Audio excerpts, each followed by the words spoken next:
Boom di partecipanti al webinar sulla nuova legge urbanistica svoltosi recentemente, organizzato dall'Ordine degli Architetti Agrigentini, presieduto da Alfonso Cimino. Sono state oltre 3.000 i partecipanti all'evento, durato circa 3 ore, che ha avuto spunti interessanti e che ha visto la partecipazione di autorevoli figure come l'assessore al territorio e ambiente Cordaro, l'onorevole Giusy Savarino, presidente della Commissione Ambiente all'Ars, il sindaco della nostra città, dottor Franco Miccichè, il vicepresidente nazionale della Consulta, architetto Rino Lamendola.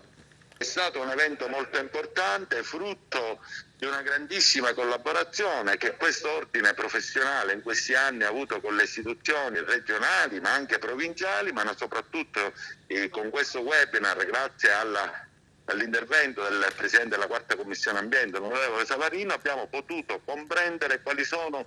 gli spunti nuovi di una legge che potrà riordinare il territorio siciliano, parlando di sostenibilità, parlando di consumo suolo zero. E questo grazie anche a un intervento politico forte che noi abbiamo voluto come rete delle professioni tecniche, come consulta regionale di architetti,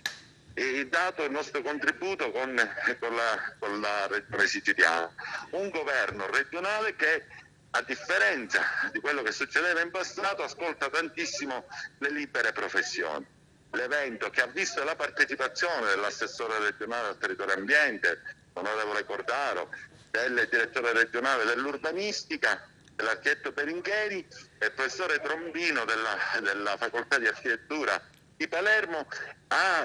in maniera dettagliata raccontato non solo il percorso legislativo ma anche le novità con questa nuova legge urbanistica, che dovrà comunque essere corredata da decreti attuativi e circolari, e sul quale noi saremo sicuramente presenti. La partecipazione massiccia, oltre 3.000 persone che hanno assistito al webinar, non è solo per l'importanza dell'evento, ma è anche perché vi è una grandissima attenzione nei confronti del nostro ordine professionale, che in questi anni ha lavorato con impegno e costanza in tutto il periodo.